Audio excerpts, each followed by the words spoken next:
ఈ రోజు నుంచి మీ అమ్మాయి మా ఇంటి బిడ్డ. అమ్మాయి నచ్చిందా బాబు? నచ్చిందా?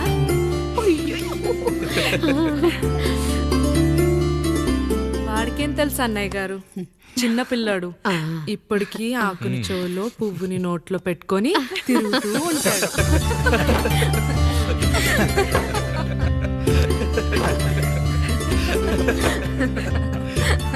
ఇకంత శుభం అన్నమాట. ఇక తాంబూలవి మార్చుకుందాం. ఒక నిమిషం ఆగి, నేను చెప్పేది ఒకసారి నా మాట నేను ఒక్క క్షణం కూడా ఉండను. ప్లీజ్. అమ్మా శారదా, పెద్దవాళ్ళు వచ్చారమ్మా, మనల్ని చూస్తున్నారు. అమ్మాయికి పెళ్లి చూపురమ్మా. ఈ టైంలో నువ్వు ఇలా అలర్ట్ చేస్తే దాని జీవితం నాశనం అవుతుంది తల్లి. లోపలికి వెళ్ళు, తర్వాత మాట్లాడదాం. ఇక్కడ మీ కోడలు కాపురం కాలిపోతుంటే మీరు ఆ మంటల్లో మీ కూతురు పెళ్లికి కాఫీలు పెట్టిస్తున్నారా? ఈ ఇంట్లో నేను ఇంకొక క్షణం కూడా ఉండను. ఒక్క నిమిషం తల్లి, అసలేం జరిగిందో నాకు చెప్పమ్మా. ఈయన మంచోడని 6 నెలల క్రితం నాకు పెళ్లి చేశారు. మొదట్లో బాగానే ఉన్నాడు, ఆ తర్వాత ఒక రోజు మందు కొట్టాడు. పోనీ తాగింది దిగాక మంచోడుగా ఉంటాడు అనుకుంటే ఈ మధ్య చెడు తిరుగుళ్ళు తిరుగుతున్నాడు. ఊరవతల చిన్నిళ్ళు కూడా పెట్టేశాడు. మీరే చెప్పండి రాయుడు గారు, ఈ ఇంట్లో నేను ఉండాలా, వెళ్ళిపోవాలా, ఈయన్ని వదిలేయాలా, అక్కర్లేదా? వదిలేయాలమ్మా. వదిలేయాల్సింది నీ భర్తను కాదు, అతనిలోని లోపాలు. ఆశ్చర్యపోతున్నావు కదూ? ఒక మగాడి బాధ సాటి మగాడిగా నేను చెప్తానమ్మా. ఆడదాని ప్రేమ వెలిగించిన అగరొత్తి లాంటిది. ఒకడు వెలిగించగానే కొన్ని గంటల్లో బూడిదైపోతుంది. కానీ మగాడి ప్రేమ దీపం లాంటిది. తను కాలుతూ కూడా నలుగురిని వెలిగించుకుంటాడు. ఆ వెలుగులో ఆనందాన్ని వెతుక్కుంటాడు. చూడమ్మా శారద, నువ్వు కాకిలోని నలుపును చూస్తున్నావు, నేను దాని రెట్టలో తెలుపును చూస్తున్నాను. మొగడు మందు కొట్టొస్తే నిన్ను కొట్టలేదని సంతోషపడాలి గాని బాధపడకూడదమ్మా. ఇక చిన్నిల్లు సంగతి అంటావా? రుచిగా ఉందని లొట్టలేసుకుంటూ సగం తిన్న బిర్యానీలో కుక్క మూతి పెట్టిందని తెలిసాక దాన్ని పారేసుకుని ఆకలిని చంపుకోవడం కంటే నాకింది మనింటి కుక్కే కదా దాని మూతిపళ్ళు రాలగొట్టి ఇంట్లో కట్టేయాలి. నీ భర్త కూడా అలాంటి కుక్కలాంటి వాడేనమ్మా.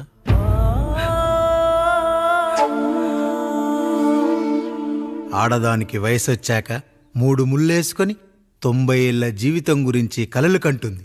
అదే మగాడు 3 ముక్కలాడి 90 ml మందేయాలని కలలు కంటాడు.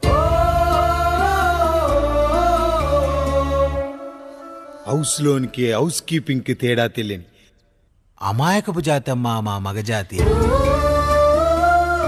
పండగ పూట తినే పాయసం రుచి గురించి మీకు తెలిసి ఉండొచ్చు. కానీ గర్లం కంటే చేదుగా ఉన్న బ్రాందీని కక్కలేక మింగలేక తాగే ఆ బాధ ఒక్క మగాళ్లకు మాత్రమే తెలుస్తుంది. కష్టాల్లో ఓదార్చిన మందును సుఖాల్లో మర్చిపోకూడదని తాగడమే కాని మాకు మాత్రం తాగాలని ఆశుంటుందా తల్లి?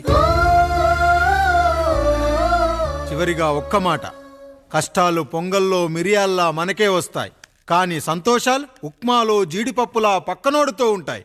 ఎదుటివాడి ఉప్మాలో కూడా పనికిరాని కరివేపాకుంటుందని సర్దుకుపోవడమే జీవితమమ్మా. రాయుడు గారు, నన్ను క్షమించండి. రాయుడు గారు, నన్ను క్షమించండి.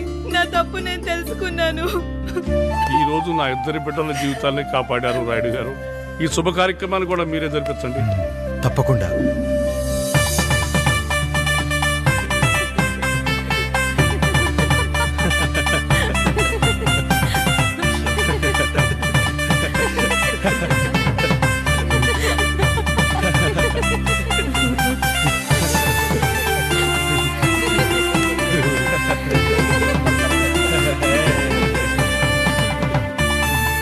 రాముడు, పండు, మీరు దీవించండి.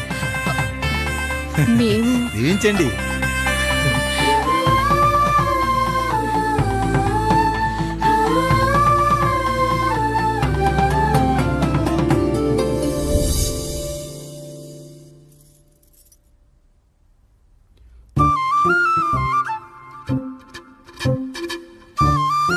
తింటారా?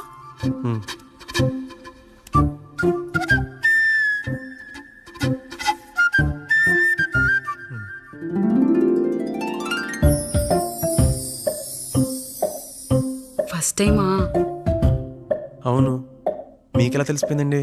అంటే మా బామ్మ చెప్పింది.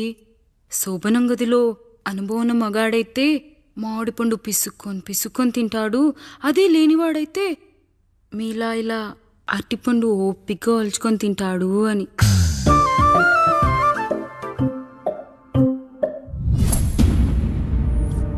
ఏంటవి?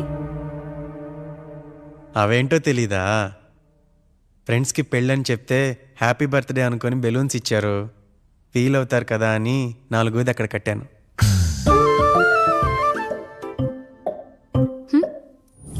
ఈ అన్నీ వచ్చాడు. పిల్లలు గదిలోకి వెళ్ళారా? వెళ్ళారండి. మీరెంత ఏంటి ఇంత రాత్రి అయినా ఇంకా పడుకోలేదా? మీరు లేనిది ఎప్పుడైనా పడుకున్నామా అన్నయ్య? అందరం కలిసే కదా పడుకునేది మావయ్య. సరే సరే, అందరం పెద్దోడి గదిలో పడుకుందాం. ఈ రోజు వాడి శోభనం కదా, అసలే కొత్త. పక్కనుంటే ధైర్యంగా ఉంటుంది, పక్క నుండి దగ్గరుండి జరిపిద్దాం. పదండి.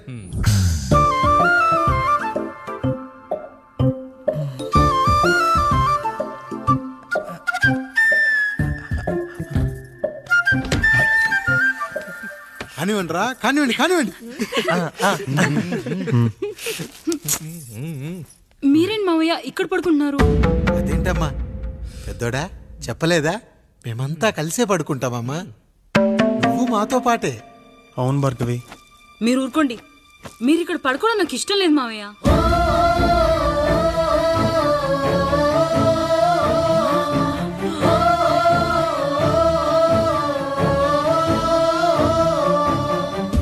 అదేంటమ్మా అలా అంటావు?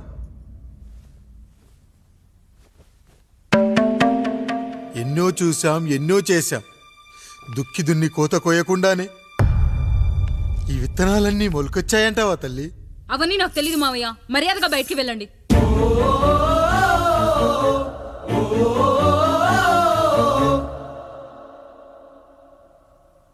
కనీసం ఆ మూలనైనా పడుకుంటామమ్మా. నువ్వైనా చెప్పరా పెద్దోడా? అంటే తను ఇబ్బంది పడుతుంది కదా నాన్న.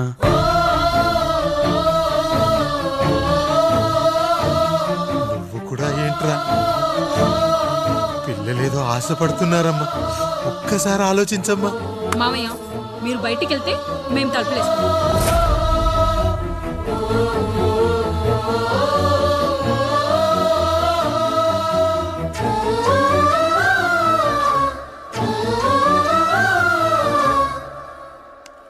వేసుకోండి అమ్మా, వేసుకోండి, తలుపులు వేసుకోండి.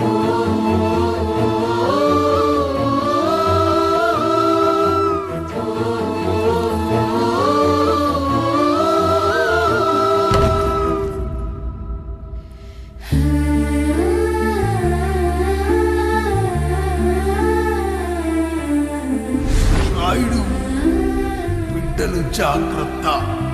ఈ రోజు నుంచి వీళ్ళంతా నీ తమ్ముళ్ళు చెల్లెళ్ళు కాదు, నీ బిడ్డలు.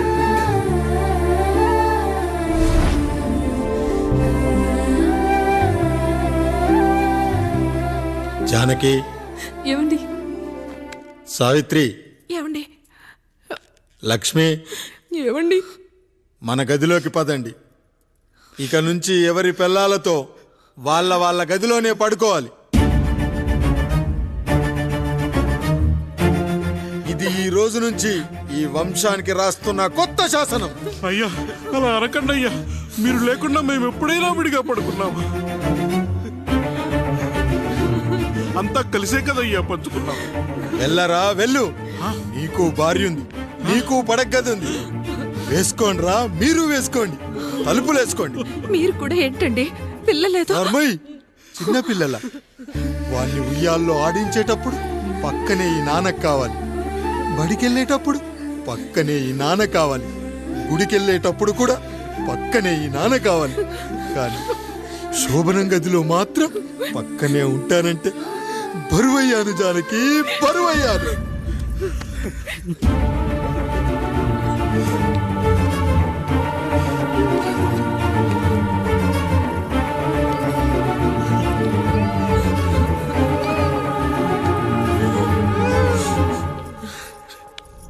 ఏంటండి ఇంకా అదే ఆలోచిస్తున్నారా? ఎలా మర్చిపోగలను లక్ష్మి? జరిగింది ఏదో జరిగిపోయింది, మీరు బాధపడకండి. ఎంత మాట అన్నాడో చూసావా? నా భార్య ఇబ్బంది పడుతుంది, బయటికెళ్ళండి నాన్న అన్నాడు. వాణ్ణి ఎలా పెంచాను? చదువుకుంటే పై చదువులకు వాడు వేరే ఊరు వెళ్లాల్సి వస్తుందని చదివే మాన్పించేశాను. జ్వరం వస్తే ఆ మాత్రలు చేదుగా ఉంటాయని నేనే మింగాను.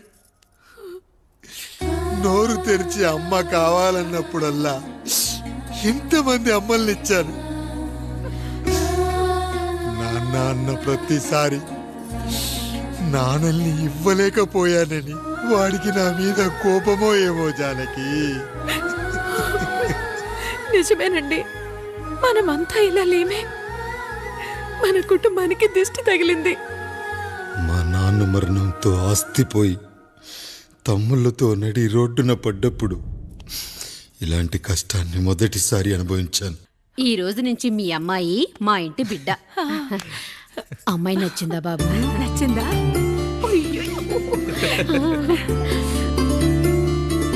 వాడికేం తెలుసు అన్నయ్య గారు, చిన్న పిల్లాడు. ఇప్పటికీ ఆకుని చెవులో పువ్వుని నోట్లో పెట్టుకొని తిరుగుతూ ఉంటాడు.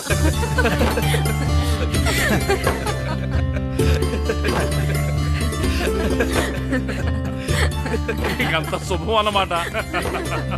ఇక తాంబూలాలవి మార్చుకుందాం. ఒక్క నిమిషం ఆగి, నేను చెప్పేది నువ్వే. ఒకసారి నా మాట వదులు, నేను ఈ చెప్పేది ఇంట్లో నేను ఒక్క క్షణం కూడా ఉండను. ప్లీజ్. అమ్మా శారదా, పెద్దవాళ్ళు వచ్చారమ్మా, మనల్ని చూస్తున్నారు. అమ్మాయికి పెళ్లి చూపులమ్మా. ఈ టైంలో నువ్వు ఇలా అలర్ట్ చేస్తే దాని జీవితం నాశనం అవుతుంది తల్లి. లోపలికి వెళ్ళు, తాత మాట్లాడదాం. ఇక్కడ మీ కోడలు కాపురం కాలిపోతుంటే మీరు ఆ మంటల్లో మీ కూతురు పెళ్లికి కాఫీలు పెట్టిస్తున్నారా? ఈ ఇంట్లో నేను ఇంకొక క్షణం కూడా ఉండను. ఒక్క నిమిషం తల్లి, అసలు ఏం జరిగిందో నాకు చెప్పమ్మా.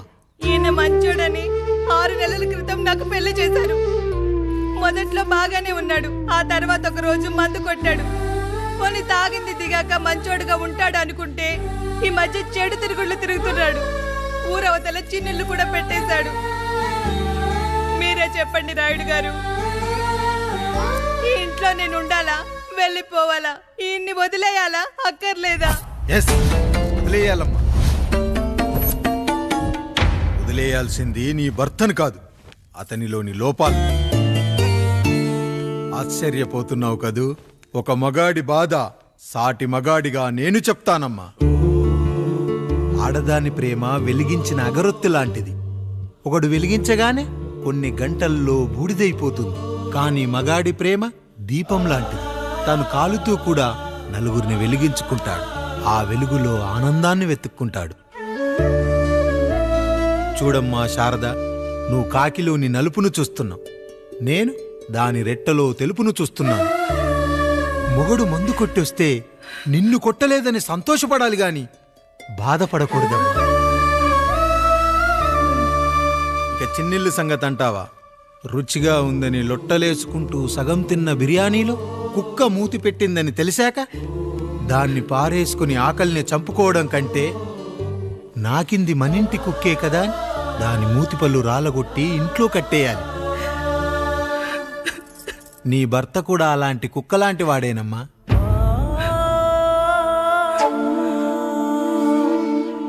ఆడదానికి వయసొచ్చాక 3 ముళ్ళేసుకొని 90 ఏళ్ల జీవితం గురించి కలలు కంటుంది. అదే మగాడు 3 ముక్కలాడి 90 ml మందేయాలని కలలు కంటాడు. హౌస్లోనికి హౌస్ కీపింగ్కి తేడా తెలియని అమాయకపు జాతమ్మా మా మగజాతి. పండగ పూట తినే పాయసం రుచి గురించి మీకు తెలిసి ఉండొచ్చు. కానీ గర్లం కంటే చేదుగా ఉన్న బ్రాందీని కక్కలేక మింగలేక తాగే ఆ బాధ ఒక్క మగాళ్లకు మాత్రమే తెలుస్తుంది. కష్టాల్లో ఓదార్చిన మందును సుఖాల్లో మర్చిపోకూడదని తాగడమే కాని మాకు మాత్రం తాగాలని ఆశుంటుందా తల్లి? చివరిగా ఒక్క మాట, కష్టాలు పొంగల్లో మిరియాల్లా మనకే వస్తాయి, కానీ సంతోషాలు ఉప్మాలో జీడిపప్పులా పక్కనోడుతో ఉంటాయి. ఎదుటివాడి ఉప్మాలో కూడా పనికిరాని కరివేపాకుంటుందని సర్దుకుపోవడమే జీవితమమ్మా. రాయుడు గారు, నన్ను క్షమించండి రాయుడు గారు. నన్ను క్షమించండి. నా తప్పు నేను తెలుసుకున్నాను. ఈ రోజు నా ఇద్దరి బిడ్డల జీవితాన్ని కాపాడారు రాయుడు గారు. ఈ శుభ కార్యక్రమాన్ని కూడా మీరే జరిపించండి. తప్పకుండా.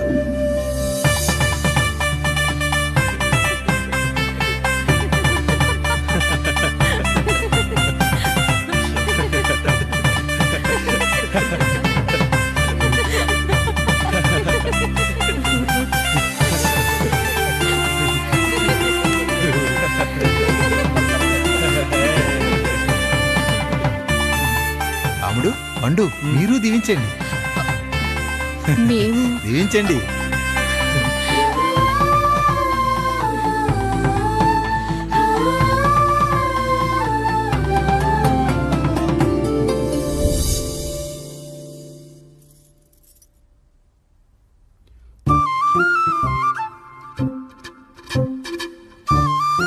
తింటారా?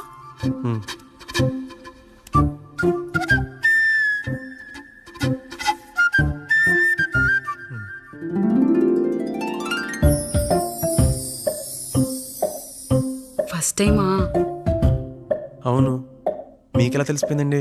అంటే మా బామ్మ చెప్పింది.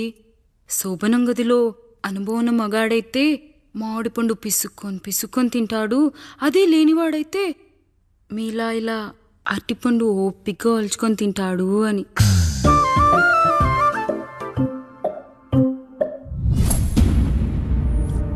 ఏంటవి?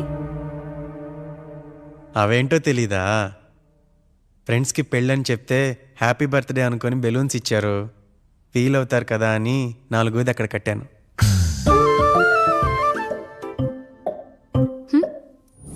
ఈ అన్నీ వచ్చాడు. పిల్లల గదిలోకి వెళ్ళారా? వెళ్ళారండి. మీరెంత ఏంటి ఇంత రాత్రైనా ఇంకా పడుకోలేదా? మీరు లేనిది ఎప్పుడైనా పడుకున్నామా అన్నయ్య?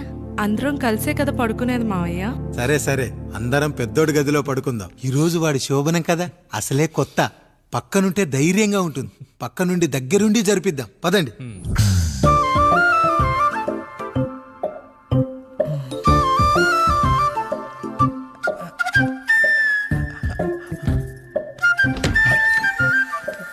కానివ్వండి రా, కానివ్వండి కానివ్వండి.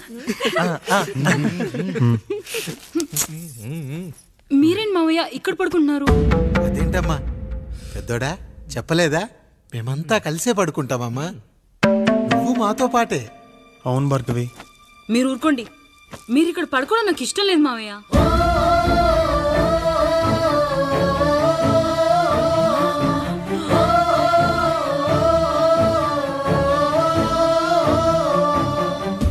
అదేంటమ్మా అలా అంటావు?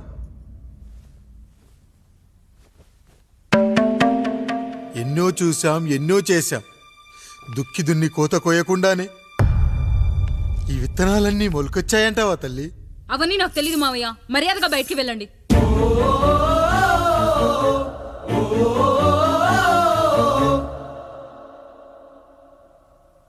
కనీసం ఆ మూలనైనా పడుకుంటామమ్మా. నువ్వైనా చెప్పరా పెద్దోడా? అంటే తను ఇబ్బంది పడుతుంది కదా నాన్న.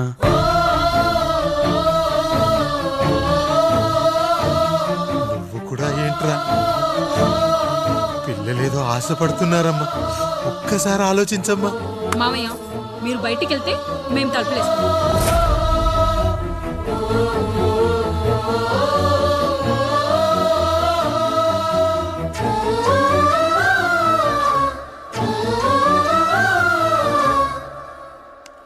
వేసుకోండి అమ్మా, వేసుకోండి. తలుపులు వేసుకోండి.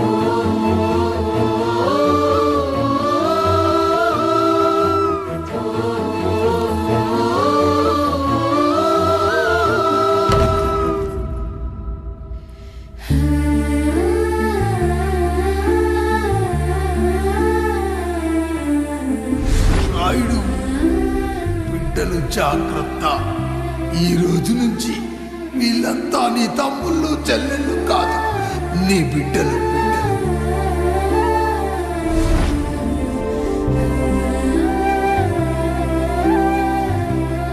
జానకి, ఏమండి? సావిత్రి, ఏమండి?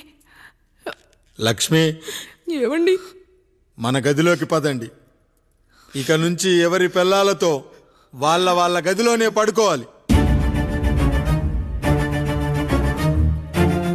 ఇది ఈ రోజు నుంచి ఈ వంశానికి రాస్తున్న కొత్త శాసనం.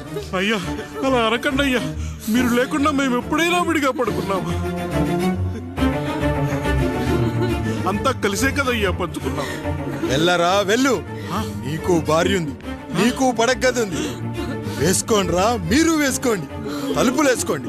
మీరు కూడా ఏంటండి పిల్లలేదు? నర్మయ్, చిన్న పిల్లల వాళ్ళని ఉయ్యాల్లో ఆడించేటప్పుడు పక్కనే ఈ నాన్న కావాలి. బడికెళ్ళేటప్పుడు పక్కనే ఈ నాన్న కావాలి. గుడికెళ్ళేటప్పుడు కూడా పక్కనే ఈ నాన్న కావాలి. కానీ శోభనం గదిలో మాత్రం పక్కనే ఉంటానంటే బరువయ్యాను జానకి, బరువయ్యాను.